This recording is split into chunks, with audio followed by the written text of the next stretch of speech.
Welcome to the Laverne Church of the Brethren's weekly audio message. Here at the Laverne Church of the Brethren, we create a Christian community called by Christ to be inclusive, caring, and peace-minded. We affirm that people of any race, ethnic identity, gender identity, sexual orientation, ability, age, economic status, faith tradition, or life situation are welcome in our congregation. We believe in compassionate service, stewardship of creation, respect for diversity, and nonviolent reconciliation for differences among all people, nations, and faith traditions. We claim no creed but the New Testament as exemplified by the life of Christ. We strive to follow the way of Jesus.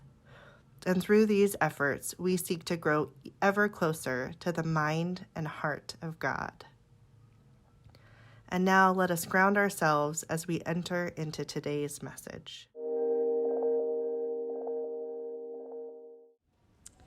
You'll notice a quote on the top of your bulletin by author, minister, and theologian Frederick Buechner, which reads, "The place God calls you to is the place your deep gladness and the world's deep hunger meet." This quote is a reminder that we all minister in our own way. With that quote in mind, today's worship will include reflections from three incredible and humble people in our congregation: Erin Duffy, Erin Cruse, and Janet Smith Dickerson. They will share the ways in which their callings foster gladness while meeting the world's deep hunger. It's my hope that we will be encouraged and inspired by their words and reminded that ministry takes place in our daily lives, in our homes, in our workplaces, and in our communities. As we settle into worship this day, let us focus on the light and callings that we each hold within as the light bearer comes forward.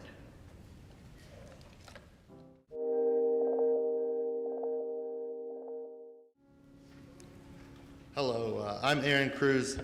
I'm the area manager for a nonprofit called Rise Against Hunger. Me and Amanda kind of shared a laugh when she told me this sermon title was going to be Where the World's Hunger and Gladness Meet. Our organization has the goal of ending world hunger, which is great, so that's great.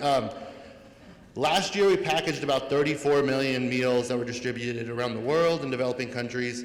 This year we're hoping to do about 40 million meals.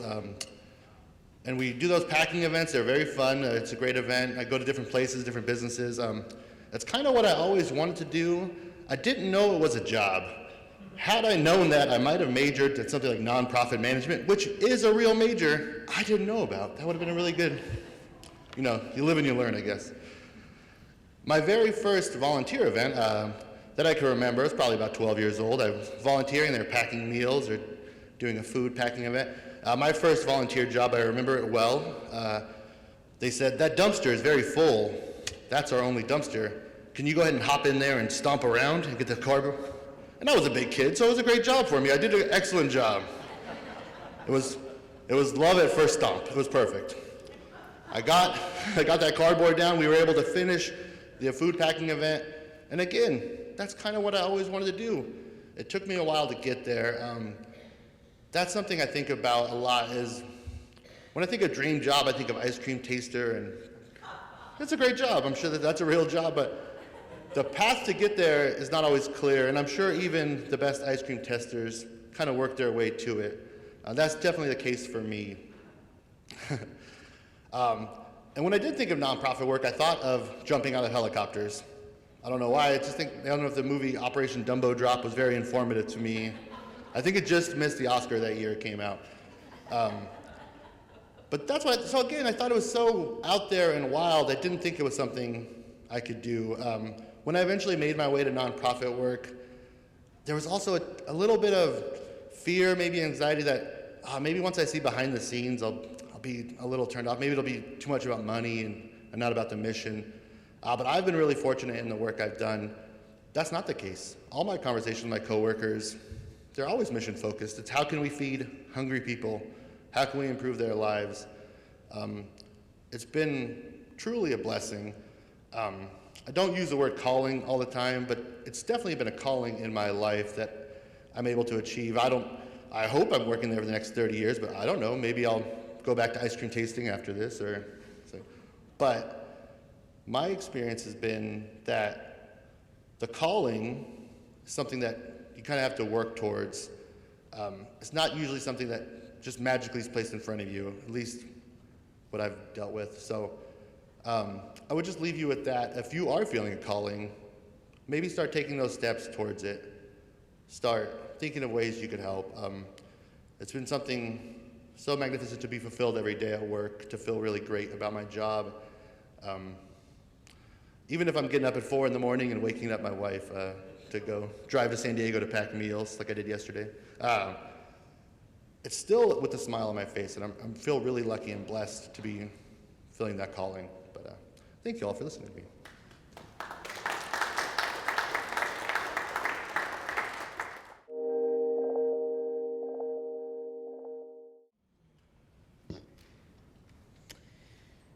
I am a curious person, and those who know me well will probably agree that it's in both senses of the term, maybe a bit odd and also inquisitive. And I find my deep gladness in asking questions and seeking answers. And sometimes that takes the form of exploring an existing body of knowledge, and sometimes it takes the form of original research that contributes to new information.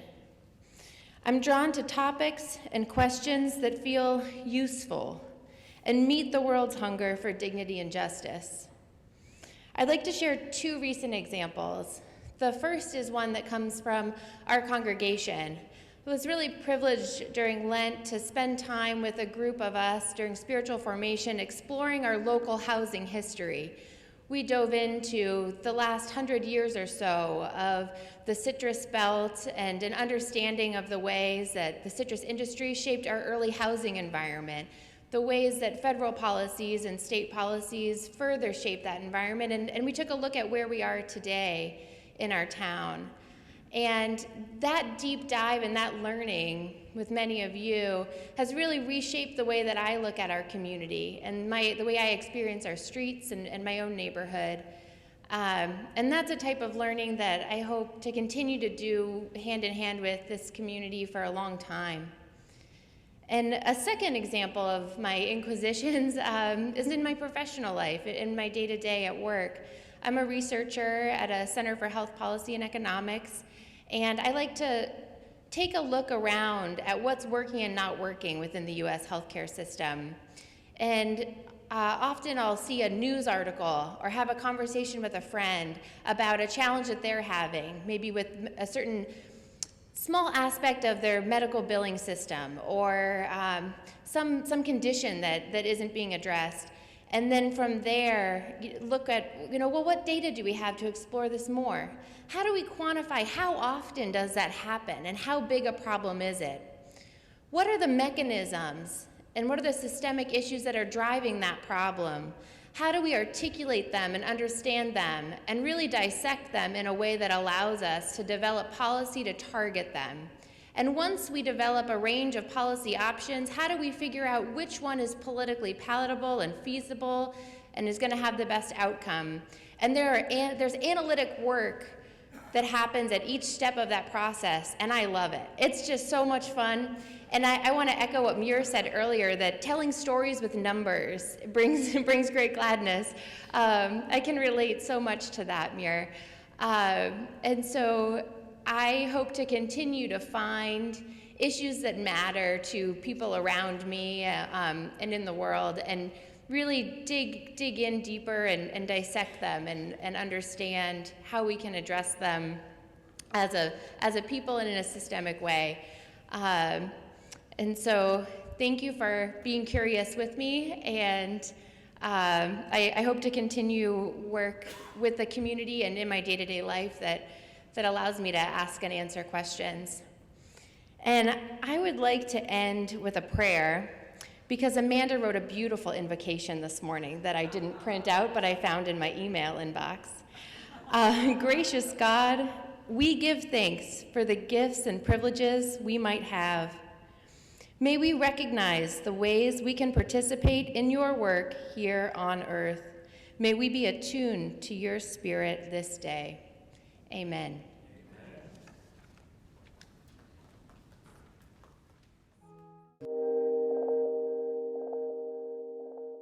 Morning. It is such a privilege to be in a space with such a phenomenal choir. Aren't we fortunate? Can we again acknowledge the voices? And I know this is a new piece, Sean said, that they've been working on. Thank you. Thank you very much. My name is Janet Dickerson Steffens. My mother's perhaps apocryphal story about her paternal grandfather, Arthur Eames Wright, intrigued me as a child. He was born in 1856 to an enslaved mother, Prudence, and a white free man in the Cherokee region of South Carolina. As the story was told, Arthur came of age during the Reconstruction era. He was a farmer out plowing a field when he got a sign from God in the clouds. He saw a message, "Go preach." He was called, my mother said.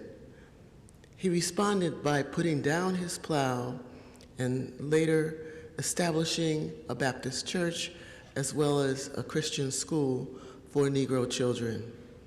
He and his wife, Rachel, instilled in their family of 9 children a thirst for knowledge, a call to serve, and a deep faith in God.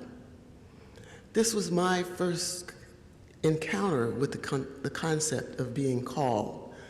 As Reverend Buechner's quotation begins, "The place God calls you to." As a skeptic and a seeker, I wondered about how would one know if one got such a call. Would there really be a sign like clouds in the sky? Another of Reverend Buechner's quotes is this: "If God speaks to us at all in this world, if God speaks anywhere, it is in our personal lives that he speaks." In my case, I grew up with 4 siblings, all of whom loved numbers, like John and Erin. Numbers and STEM subjects have always just been a scramble for me. I'm the humanist in the family. But I did discover a place of gladness in my career. Having left South Carolina for college and graduate school in Ohio, and ultimately a career as a college dean, I felt the calmness, contentment, joy, and satisfaction that I believe Reverend Buechner names as deep gladness. Being a dean was, and is my vocation. I first worked in a dean's office at Earlham College, an Indiana Quaker college, then moved on to Swarthmore College. My work as dean at Swarthmore was noticed, and I was invited to return to the Carolinas as vice president for student affairs at Duke University. How would I make a decision? My family, we were all settled and comfortable in Pennsylvania. Could God give me a sign? I meditated. I looked at the clouds. I prayed, and I did receive a sign. God's word came to me. Whom shall I send? Whom shall speak for us? I'll go. Send me.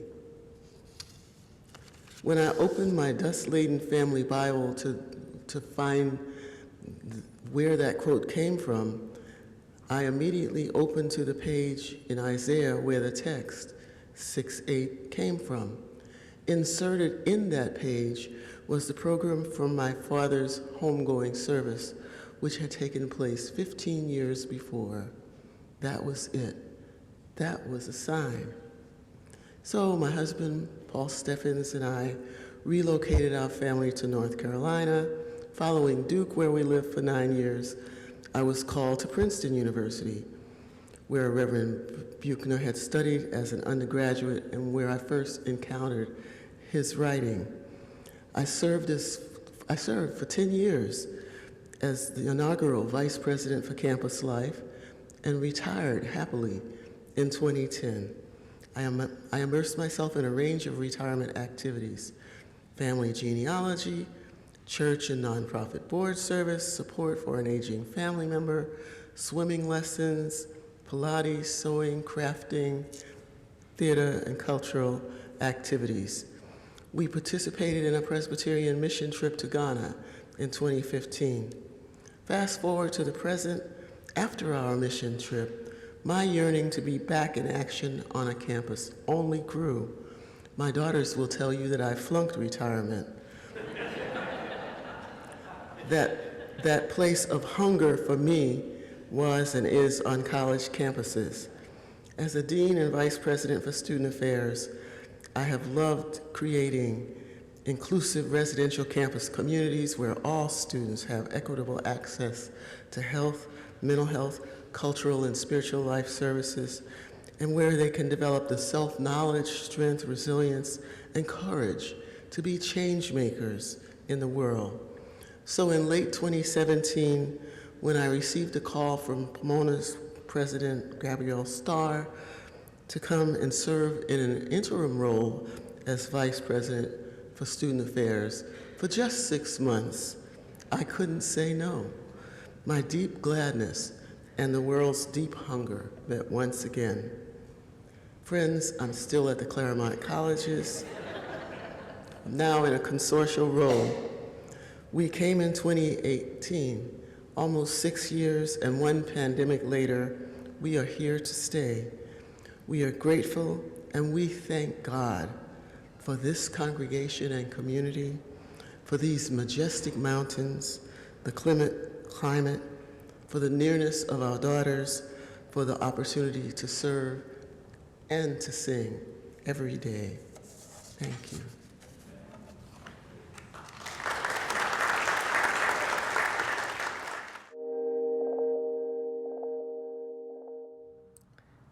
We're so glad that you listened to the message today.